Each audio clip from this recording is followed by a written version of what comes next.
Capítulo 13. Preguntas sobre la ciencia.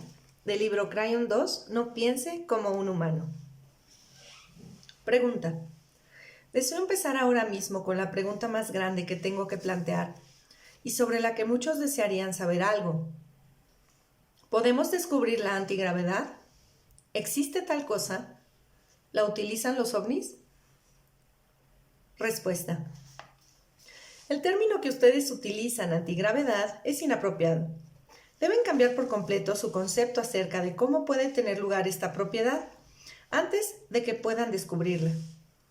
¿Dirían ustedes que una persona que está llena de desamor cuando se siente colérica? La gravedad es un producto absoluto de los atributos de la masa y el tiempo, y ustedes pueden cambiar una de esas cosas. Lo que me dispongo a describirles ahora no es nada nuevo, pero todavía no ha sido desarrollado sobre su planeta. Ha sido observado aquí por los humanos, pero debido al tiempo, nunca se ha permitido que sea desarrollado. Ninguna entidad universal lo detuvo nunca, excepto por el tiempo. Quiero decir con ello que la tecnología para expandirlo y experimentar con ello no estaba preparada, y en consecuencia no sucedió nada cuando fue descubierto. Deben saber esto. La mayoría de sus leyes físicas son correctas. Han realizado un exquisito trabajo de observación y documentación de la física de los objetos más comunes que les rodean. Sus matemáticas son buenas y los postulados que aplican a cómo se comporta la masa también son buenos. A pesar de todo, efectúan suposiciones interesantes, aunque comprensibles acerca de la masa. Ya saben que la gravedad es un atributo de la masa y que siempre está ahí.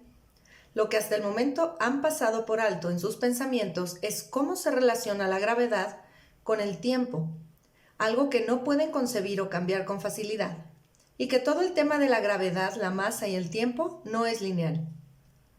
Hablemos solo del tema de la masa-gravedad. En los confines del universo tienen la impresión de haber observado objetos con una gran masa y gravedad, pero que son de pequeño tamaño físico. Eso les ha inducido a llegar a la conclusión de que la densidad es también muy importante en la fórmula de la masa. No obstante, la idea que se hacen acerca de cómo la masa se hace densa no es en modo alguno exacta. Han podido medir cómo se mueve un objeto en el espacio y, en consecuencia, pueden calcular su masa. Si conocen también su tamaño, entonces también pueden calcular de qué está compuesto y si se trata de gas o de roca, de hielo o de vapor, etc., puesto que están computando la densidad que es clave para la verdadera medición de la masa. La mayor parte del universo se compone de elementos que apoyan sencillas proporciones de tamaño-densidad y la verdadera prueba de la masa y densidad de un objeto misterioso es la forma en que se mueve en relación con otros objetos. Pero es al encontrar los objetos que no se comportan de este modo determinado cuando se sienten desconcertados. Recuerden esto, sus observaciones se hallan restringidas a su propia estructura del tiempo. Eso significa que puesto que las propiedades de la gravedad son un resultado de la masa y del tiempo, y como ya les he dicho, estas no son lineales, solo llegan a ver las propiedades situadas dentro de su propia estructura del tiempo. Si fueran capaces de alejarse de esa posición, aunque solo fuese levemente, verían un escenario de atributos de gravedad completamente diferentes. ¿Qué ocurriría si usted, nuevo para la Tierra, se pasara 30 años en una isla primitiva situada en el ecuador de la Tierra? Usted, un científico acostumbrado a utilizar solo la observación, estudiaría las propiedades del agua lo mejor que pudiera, hasta que tuviera la sensación de haberla comprendido por completo. Se encontraría a su alrededor en mayor cantidad de la que pudiera imaginar y se sentiría cómodo con sus propiedades, la encontrara donde la encontrase, en su forma de moverse, en su forma de refractarse visualmente, en su forma de fluir en pequeñas corrientes sobre la Tierra, en cuanto a su peso en el momento de transportarla. Todo eso se convertiría en una certidumbre física.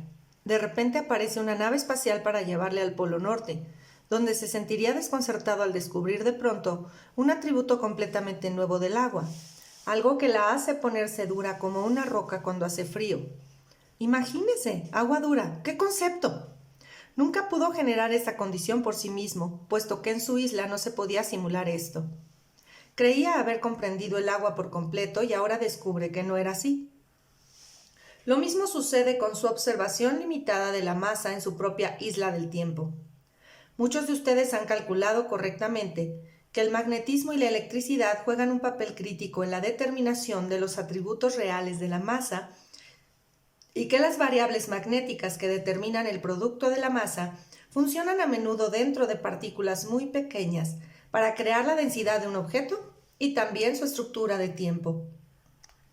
Puesto que son capaces a cierta distancia de ver aparentemente pequeñas cosas densas con tremendos atributos de masa, masa grande, gravedad fuerte.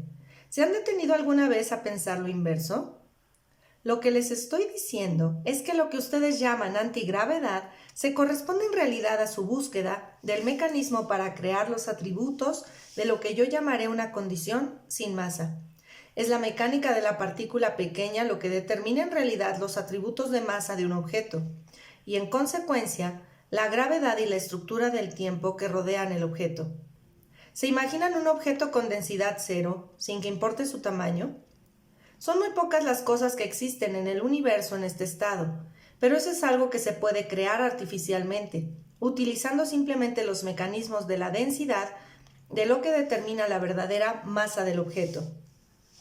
Sus fórmulas científicas no permiten hacerlo así, y ni siquiera algunas de sus mejores teorías están realmente preparadas para permitir la existencia de un objeto sin masa. Utilizando sus teorías más exquisitas, pueden deducir que si lo que les digo es correcto, entonces la energía de un objeto sin masa sería igual a cero. Puesto que han postulado que la masa multiplicada por el cuadrado de la velocidad de la luz equivale a la energía de un sistema aislado, su propio postulado tiene que equivaler a una energía cero para un objeto sin masa. ¿Se imagina qué situaciones podría crear un objeto con masa negativa? ¿Cuál es su concepto de la energía negativa? También pueden estar interesados, aunque eso no se halle relacionado con esta discusión científica, por la reacción de la luz ante un objeto sin masa. Ya han calculado que la gravedad fuerte inclina la luz. ¿Qué creen que podría ser la total ausencia de masa, energía y gravedad a la luz que rodea a un objeto? Eso es algo en lo que deben reflexionar. Mientras lo hacen, consideren también la masa negativa, la energía negativa y la gravedad invertida. La experimentación con las líneas de influencia de un campo magnético que corre en ángulos rectos con respecto a otro campo eléctrico también les proporcionará gratificaciones en su investigación para alterar la masa de un objeto. Estos son los mecanismos para alterar real y temporalmente el comportamiento de polaridad de una pequeña partícula, lo que se traduce en densidad, en su ausencia o en su inversión, densidad negativa. La cantidad, configuración y otros parámetros de su trabajo sobre esto son cosas que dependen de ustedes. Al descubrir cómo alterar estas cosas, sean precavidos, puesto que también crearán con ello un pequeño desplazamiento del tiempo, que puede ser físicamente peligroso para ustedes mientras no comprendan cómo interactúan correctamente los objetos en desplazamientos de tiempo alterado. Aunque comprendan que ese sistema mecánico tenga que ser circular, no hagan ninguna suposición acerca de la configuración de los campos magnético y eléctrico que interactúan, ni acerca de cuál debería ser el medio para llevar las propiedades de polaridad a dicho sistema. Recuerden, sin embargo, que también se pueden utilizar con efectividad el gas y los metales líquidos para transportar una carga. Aunque les parezca un misterio, dentro del contexto de esta discusión, no se sorprendan si descubren que el agua bajo presión también juega un papel muy importante en este sistema. Con gran ironía les digo que este estado sin masa fue exactamente creado en el primitivo taller de un gran científico eléctrico, en su cultura del continente americano no hace mucho tiempo.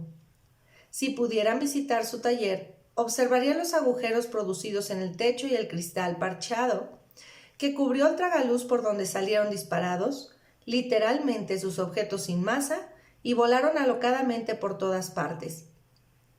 Si ese científico hubiera nacido 50 años más tarde, habría podido controlar los atributos de su experimento. Pero tal como sucedieron las cosas, no dispuso de las herramientas de precisión de las que ahora disponen ustedes para dirigir y controlar tal experimento. Su gran pasión consistió en comprender este fenómeno, pero como era tan incontrolable y esporádico, nunca pudo conseguir que otros lo vieran funcionar, ya que no pudo crearlo de una forma consistente. Eso le deprimió mucho en años posteriores, pues la suya era una gran mente tridimensional en un cuerpo que no pudo esperar el tiempo suficiente para que las nuevas herramientas demostraran sus ideas creativas. Por tanto, este estado sin masa no es un pensamiento nuevo para ustedes y continúa siendo reconocido como una propiedad viable dentro de muchos grupos humanos, a pesar de lo cual no han sido capaces de llevarlo hasta un estado funcional. Quizá esta misma canalización contribuya a impulsar a aquel que se supone debe descubrirlo a seguir adelante con ello. Su pregunta sobre los ovnis fue significativa. Esto forma parte del sistema que utilizan para viajar en la gravedad de ustedes. Ya les he ofrecido claves acerca de qué ocurre realmente dentro de la influencia de un objeto sin masa, pero deben comprender que un verdadero objeto sin masa ya no obedece a las leyes de la física de su estructura temporal. Los desbocados inicios y paradas, velocidades y giros entran bien dentro del ámbito de un objeto sin masa, puesto que éste crea su propia influencia de energía sobre todo aquello que le rodea. Sean conscientes también de que, como he afirmado, la referencia temporal de un objeto sin masa es ligeramente diferente a la de ustedes, lo que les hará parecer ligeramente más lentos que el objeto sin masa. Su reacción a las moléculas de masa más tradicionales que le rodean también es algo predecible. Debido al muy ligero desplazamiento del tiempo, tiende a cambiar el número de electrones que contienen los átomos situados en contacto directo con el mismo. Esta es una clave acerca de cómo detectar un objeto sin masa, aunque ustedes no la puedan ver. Un verdadero objeto sin masa no se verá afectado por la influencia de su campo gravitatorio, a pesar de lo cual esas máquinas que les visitan demuestran una gran maniobrabilidad. Eso debería indicarles que los atributos de la masa se pueden cambiar con suma facilidad y ser realmente enfocados. ¿Qué ocurriría si la masa negativa, fuera de la sincronización con su estructura temporal, se enfocara contra su masa tradicional? La respuesta es repulsión. Ese sería el resultado de enfocar una masa negativa artificial contra la masa común de la Tierra. En consecuencia, disponen ahora de una indicación de que los atributos de la masa son realmente sintonizables y que con más de un motor de masa, un sistema de objetos conectados podría ser multifacético o disponer de múltiples atributos al mismo tiempo. Ciertos lados de un sistema conectado pueden sintonizarse con ciertos atributos de masa, mientras que el arriba, el abajo u otros lados se pueden sintonizar de modo diferente, algo que no existe en el universo de una forma natural. No solo puede ser un atributo sistema de lados tener una masa negativa, estar en un modo de repulsión con respecto a una masa común, sino que un lado puede ser también de masa común que es más pesada que el otro lado. Una vez coordinado con precisión, este sistema puede permitir un movimiento exquisitamente controlado en todos los planos. Esto también debería explicar ahora las anomalías magnéticas relacionadas con las experiencias con los ovnis que ustedes mismos han documentado y los sonidos que producen en sus receptores de radio. Esos sonidos no son sonidos en absoluto, sino simplemente el resultado de una constante y exquisita sintonización de la densidad de los motores de masa, de los que pueden haber hasta 7. El magnetismo implicado aquí produce interferencias con sus transmisores de radio, que son, al fin y al cabo, magnéticas. Cada motor de masa controla una plancha de masa enfocada, que es bastante pequeña. Sucede a menudo que muchos de los sistemas del vehículo son vinculados en un sistema controlado, de tal modo que muchos vehículos parecen moverse exactamente juntos como si fueran uno solo. Esta es una forma eficiente de impedir que los motores de masa de muchos sistemas interfieran entre sí al reaccionar a la gravedad de la Tierra. Y no solo es eficiente, sino necesario. Para que este sistema funcione, el operador de los motores tiene que comprender plenamente los atributos comunes de masa de los objetos contra los que empuja y de los que tira, pues las leyes de la gravedad permanecen constantes dentro de una estructura temporal concreta y solo se cambian la densidad de masa y la polaridad de las planchas del vehículo para empujar o tirar de una cantidad de masa conocida. Las anomalías gravitacionales de la Tierra pueden causar estragos con un sistema como este, y esa es la razón por la que a veces estrellan estos vehículos. Hay anomalías conocidas y desconocidas de la consistencia gravitacional de su planeta. Créanme, la mayoría de ellas ya han sido bien estudiadas y aparecen indicadas en los libros de bitácora de quienes les visitan con regularidad. Son como las rocas ocultas de un puerto aparentemente tranquilo para un barco oceánico de madera que surcara la Tierra. Buena parte de los progresos técnicos que se alcancen en este campo se alcanzarán mediante la aplicación de atributos de densidad muy altos y muy bajos a cantidades cada vez más pequeñas de materia, reduciendo así el tamaño del aparato que realice el trabajo. Cuanto más aprendan sobre la estructura atómica, tanto más claro quedará esto, y es la comprensión de la polaridad de la partícula pequeña y su comportamiento lo que constituye la clave de todo esto. Quizás su búsqueda debiera empezar con lo muy pequeño, para aprender cómo responden los átomos los unos ante los otros, dada la exposición de los mismos a parámetros eléctricos muy específicos. Incluso un cambio muy pequeño en la distancia entre el núcleo y partes de la órbita de los átomos puede significar una gran diferencia en la densidad de la masa. Descubran cuáles son las reglas por las que la distancia es tan grande entre el núcleo y las partes que lo orbitan. ¿Cómo pueden cambiar eso? Una última advertencia acerca de todo esto, y es una advertencia de gran importancia. Protéjanse mientras efectúan el experimento. Los resultados de solo un motor de masa eficiente pueden dañar a su propia biología con muy poca exposición. Cuando finalmente descubran cómo utilizar el sistema, tendrán que protegerse a sí mismos si deciden viajar dentro del sistema. La protección es necesaria. Para empezar, experimenten con cristales aplastados como aislante.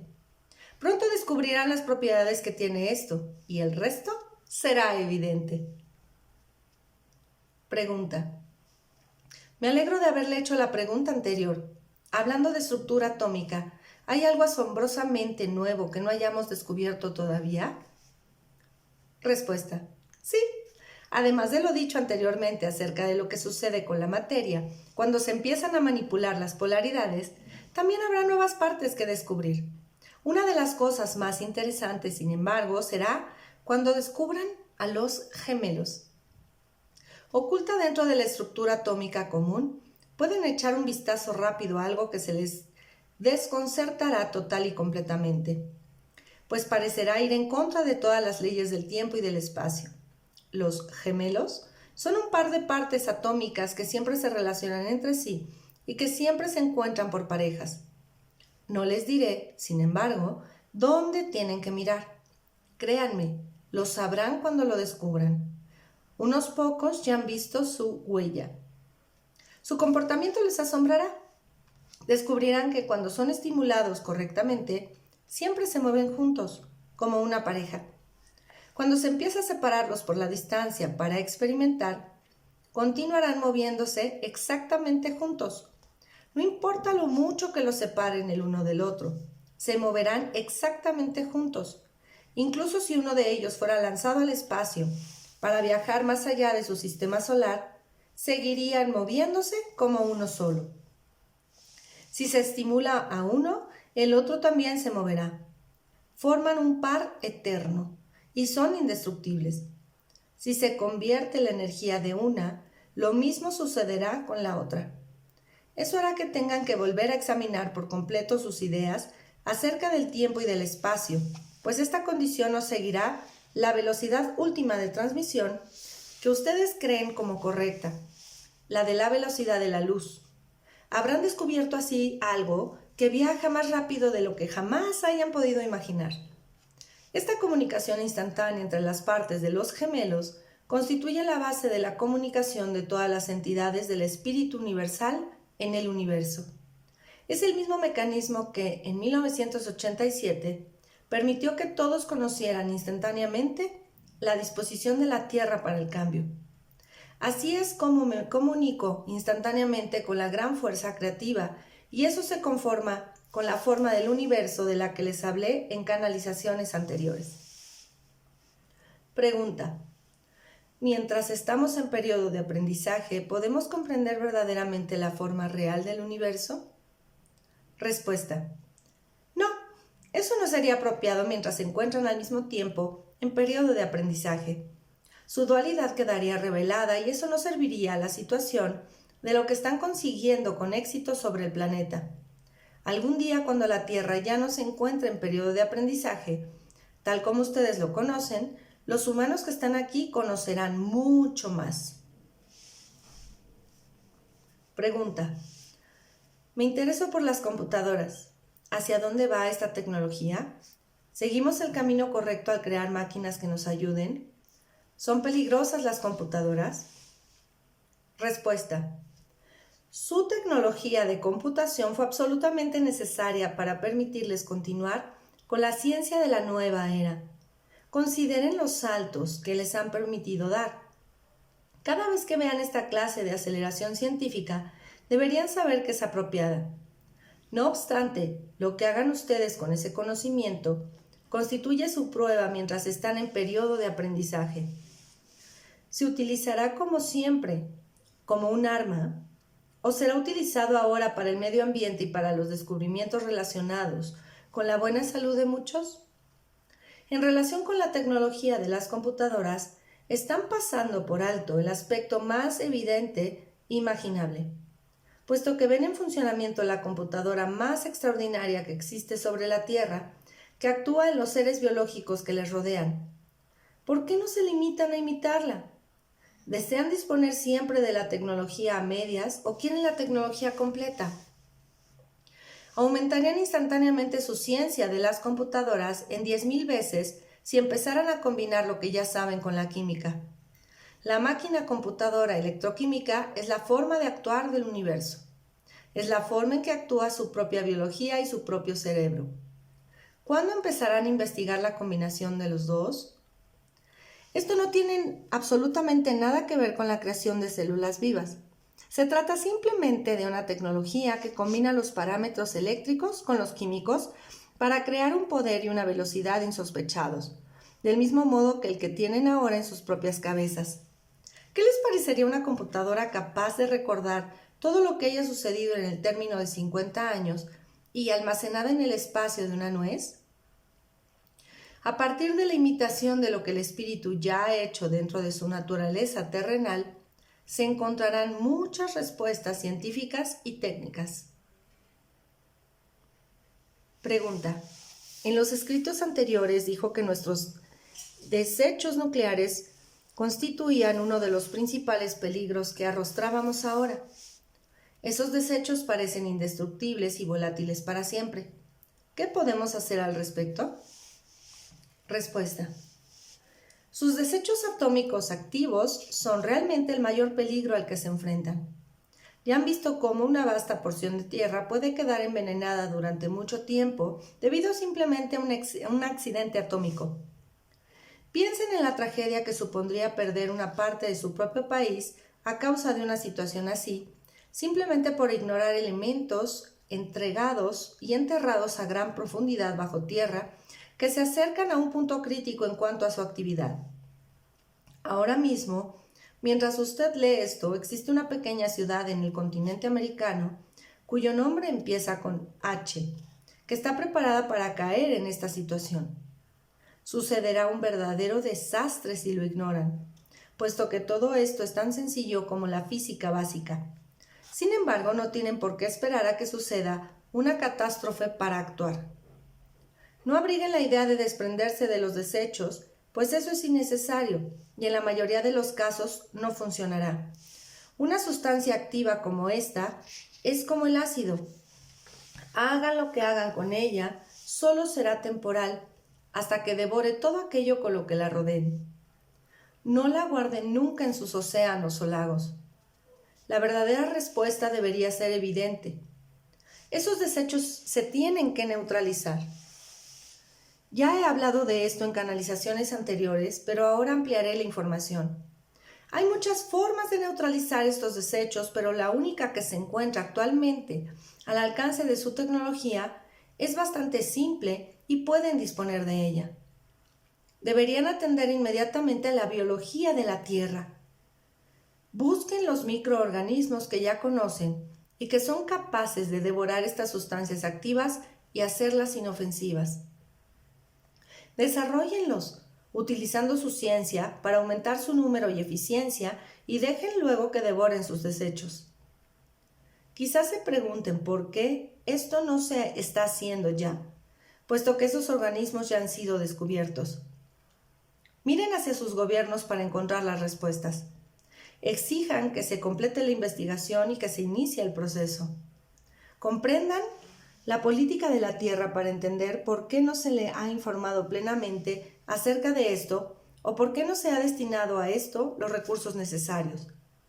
Un organismo de esta clase es pequeño, fácil de transportar y de crecer y no le importa alimentarse de un arma o de un desecho arrojado.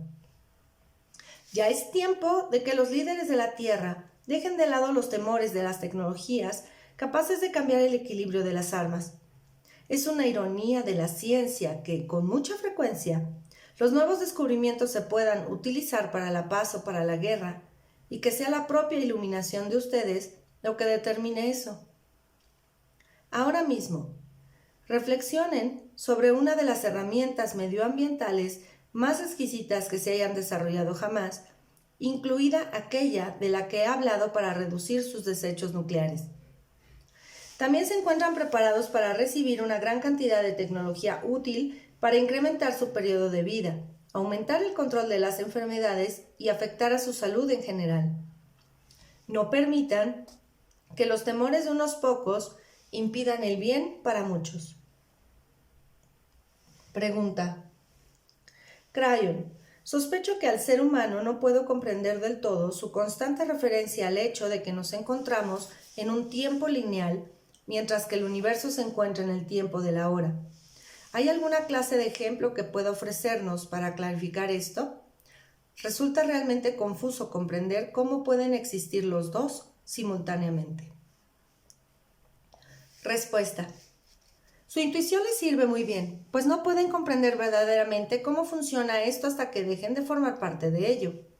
Esta es la esencia de su dualidad y es apropiado que esto siga estando protegido.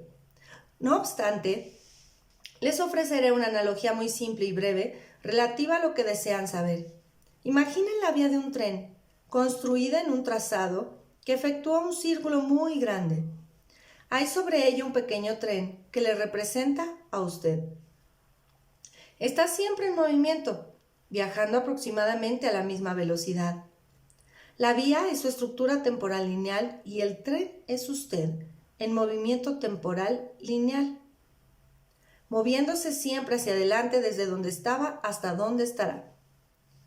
Las entidades universales, incluido el Crayon, se encuentran hacia el centro del círculo, observando cómo atraviesa usted su tiempo lineal, puesto que el universo construyó la vía y las vías que la rodean en otros acontecimientos de tiempo lineal, sabe exactamente lo que está sucediendo y qué acontecimientos terminarán por ocurrir para romper su círculo. Es decir, sabemos cuánto tiempo durará su sol y cuándo se producirán las diversas citas con cuerpos en trayectoria de colisión. Todo esto se encuentra en un momento muy alejado de su tiempo lineal. En consecuencia, nos mantenemos tranquilos observándolos a ustedes en movimiento. En cualquier momento que lo deseemos, podemos mirar a la derecha o a la izquierda para observar no solo lo que fue, sino el lugar donde se encontrará su tren en el futuro. Así es como podemos estar en el sitio estático ahora, mientras que ustedes están en movimiento. Lo que no sabemos, sin embargo, es lo que van a hacer ustedes con su tren sobre la vía que hemos construido. ¿Cuántos vagones más añadirán o sustraerán? ¿De qué color será el tren? ¿Destruirán el tren? ¿Lo limpiarán y lo mantendrán en buen estado de funcionamiento? ¿O dejarán que se estropee hasta que ya no pueda funcionar? ¿Lo harán más eficiente cambiando con ello su velocidad? Todas estas cosas dependen exclusivamente de ustedes. Este es el escenario y es la razón por la que podemos decirles que aunque no existe la predestinación de su futuro personal, desde la perspectiva del universo, sabemos, a pesar de todo, a dónde conducen todas las vías. Pregunta. Empieza a existir una gran cantidad de objeción científica y religiosa a las enseñanzas de la nueva era. Cuando leo esas publicaciones críticas, algunas de ellas parecen tener sentido para mí, con argumentos válidos relativos a la premisa de que si está ahí y es real, ¿por qué no podemos verlo, tocarlo, medirlo y conseguir que se repita? Sus afirmaciones anteriores sobre la gravedad, la astrología y la curación se encuentran bajo crítica por parte de estos hombres y mujeres, muchos de los cuales son muy inteligentes, con mentes abiertas y dispuestos siempre a escuchar la razón. ¿Qué dice a esto?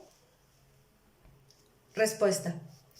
A principios del siglo XVIII, un hombre exquisito, inteligente y temeroso de Dios aparece en la costa oriental de su continente con vestimenta de peregrino. Está lleno de honor y respeto por la naturaleza y por Dios. Está ahí por designio, habiendo elegido el camino difícil de romper con los otros que, en su opinión, habían comprometido su integridad en cuestiones divinas. En consecuencia, su intención fue vista por todos como algo genuino, incluido el espíritu. Condujo con éxito a su pueblo hacia un nuevo principio en una nueva tierra. A lo largo del camino es buscado por otro hombre que ve al peregrino como alguien cercano a Dios. Ese otro hombre le confía una visión que ha tenido. Afirma haber visto el futuro. Este hombre le dice al peregrino que hay ondas invisibles en el aire que son capaces de transportar una voz a grandes distancias. Le dice que algún día será posible hablar instantáneamente con alguien situado en el continente madre y su visión le lleva a hablar de que hasta la música y otras maravillas viajarán por el aire. El peregrino sabe que todo eso son tonterías, puesto que él mismo no ha tenido visión alguna, a pesar de estar tan cerca de Dios, y la ciencia de la época nunca ha visto ninguna prueba de que eso pueda suceder. Asqueado por este hombre loco, el peregrino convoca a Dios para que lo castigue con la impresión de que su misma esencia es maligna. El hombre en cuestión es apartado y más tarde asesinado porque se le consideró en alianza con el diablo. En este escenario no han cambiado mucho las cosas en sus tiempos modernos actuales. La sofisticación de su sociedad lo ha amortiguado, pero la esencia de lo ocurrido en el ejemplo del siglo XVIII sigue estando ahí. Sus líderes religiosos convocan al Cryon, la obra del diablo, y sus científicos les dicen que no encuentran ninguna prueba acerca de la validez de sus escritos y que en consecuencia no tienen ninguna credibilidad. Para ellos, usted no es más que un payaso y para los líderes religiosos no es más que un satánico. Retroceda por un momento hasta el peregrino. El hombre con la visión, claro está, tenía toda la razón. Las ondas de radio son magnéticas y rodeaban por todas partes al peregrino, incluso mientras estaba allí negándolas, puesto que el universo las crea de modo natural.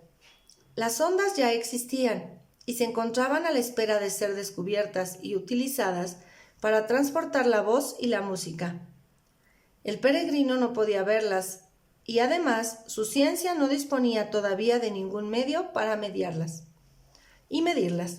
En consecuencia, las ondas no existían para él. A todo esto se añadía el hecho de que cualquiera que viera el futuro, sin haber sido autorizado para hacerlo así por la Iglesia y por los escritos aceptados de la Iglesia, era visto como un satánico. Solo es una cuestión de tiempo para que estas enseñanzas lleguen a ser muy reales para ustedes y existan para su ciencia. A diferencia de los cientos de años que tardaron en descubrir las ondas invisibles de la época del peregrino, descubrirán algunas de las verdades invisibles del Cryon en el término de pocas décadas a partir de ahora, en lugar de tener que esperar siglos.